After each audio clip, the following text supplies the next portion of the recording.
Hello, Search here for the Backyard Driver Range. All right, we have a letter that came in to customer service, and this one is from Duncan in South Africa. Okie dokie. So this one came a long way. All right, Duncan says, "Good day, Don. I have been trying your swing for 2 weeks, and I have found that it is very easy on my back, shoulders, and wrists. I have had a back and shoulder op from trying to hit too hard. Had contact sport injuries before started golf. Bad swing just made it worse. I emailed you a couple of weeks ago and did not get a reply. Maybe lost in the system. Anyway, hopefully this one gets through."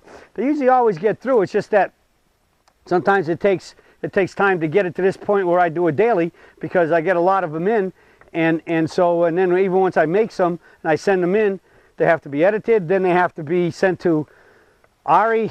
He's our guy that puts them up on the website, and so that takes a little bit of time. But predominantly, if they're good questions, and which most of them are, they usually get out. They'll get into a daily.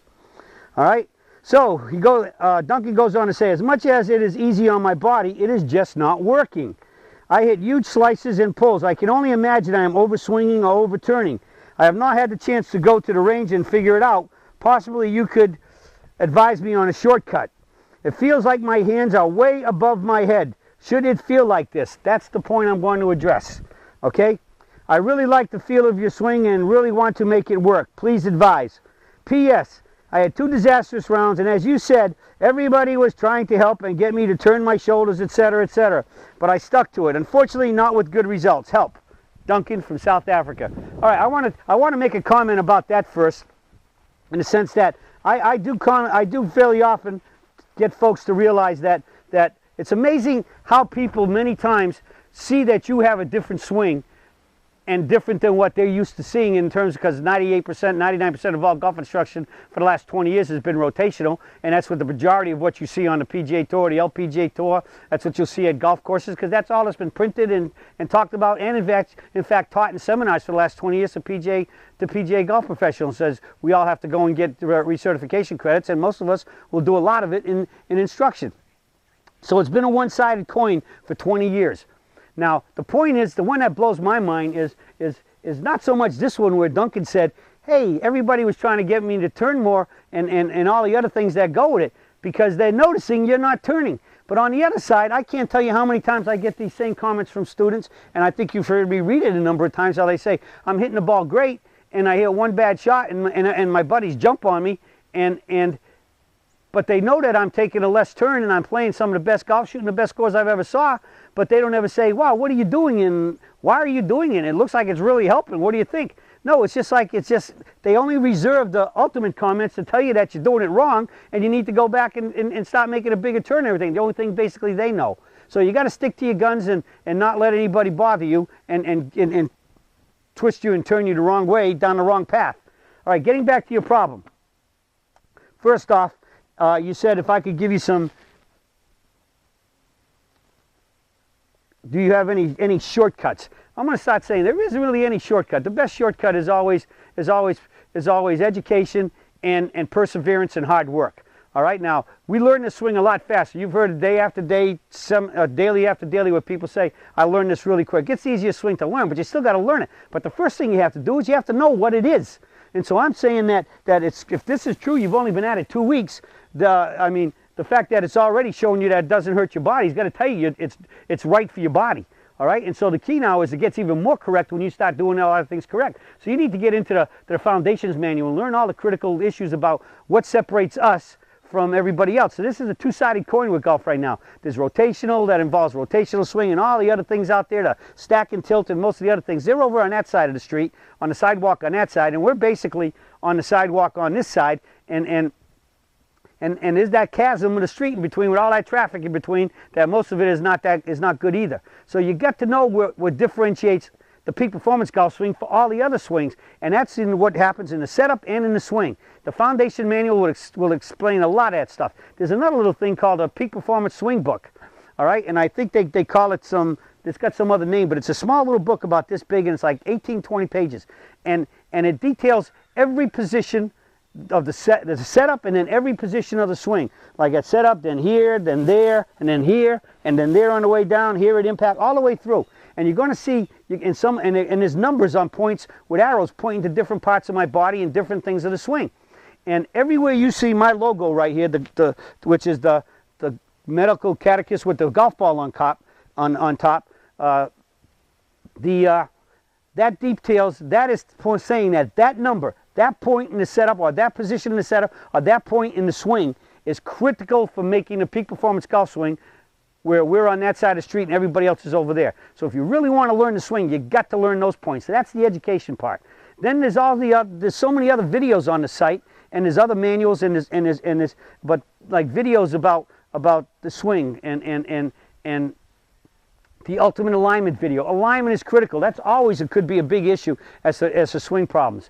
And so you've got to get in there and learn a little bit about this, because I tell you a lot in these dailies, and most people say I say too much in them, but ultimately there's so many fine points underlining that I can't cover and say here, because many times it takes more time than I can do in a daily, even when I stretch one out to 15 minutes. All right, most of them tend to average about 8 to 10 minutes, but even on the 15 minutes, some of these subjects I can't cover as completely and right down to the nitty-gritty of it for you to understand, because until you get it in your mind, it's never going to get to your body. So let's get this right off the bat. Now I've said it 1,000 or 1,000,000 times, and I'm going to keep saying it. There's no such thing as muscle memory. That's all we ever hear. Go out and hit balls and let muscle memory. The muscles have no brain. It's the brain that's got to learn it. That's in your head. Until you understand what's going on and get it in your head so that your head can tell every muscle that needs to move, when to move, and how to move, it's not going to happen. So first thing is, let's get rid of the thought about muscle memory. It's mental memory, brain memory. That means you have to get information into this brain as to what happens, what, and why, and when. All right? So that's why you need to go and check these videos out in the manuals. All right? So you got to do a little bit of homework. I mean, there would be nothing better than to have pretty much an easy way, which would be like, I got my crew working on it, but I haven't come up with it yet. I'm hoping we can have a Surge Magic drink that you can drink it, or a pill you can swallow it just, before every round or before every practice, and boom, it just wakes you up, and you got the swing. It's there. All right? Just like you can take an energy drink that gives you some quick energy and long-lasting energy and energy bars and things, and we're hopefully working on having some of those under the Surge label, but I don't think, at least yet, we haven't conquered the barrier of the Surge swing pill. Okay, that hasn't come up yet, but we're working on it. But don't hold your breath. All right, so let's discuss Duncan's problem. I think his problem is stated in this sentence: I feel like my hands are way above my head. Should it feel like this? The key definition of the peak performance golf swing is that it is a limited turn swing, limited turn with a lot of lift. But how much is a lot? Too much is no good, just as too little would be no good. All right? Everything has to have its fine point. So the thing you want to look at is, we believe in limited body movement, keep the spine, the body quiet, so that we can swing the arms faster, okay? And use our body with a little bit of turn and a lot of lift and a big swing to the finish. Like swinging a rock on the end of a string. The rock is down there, the string, and the hand.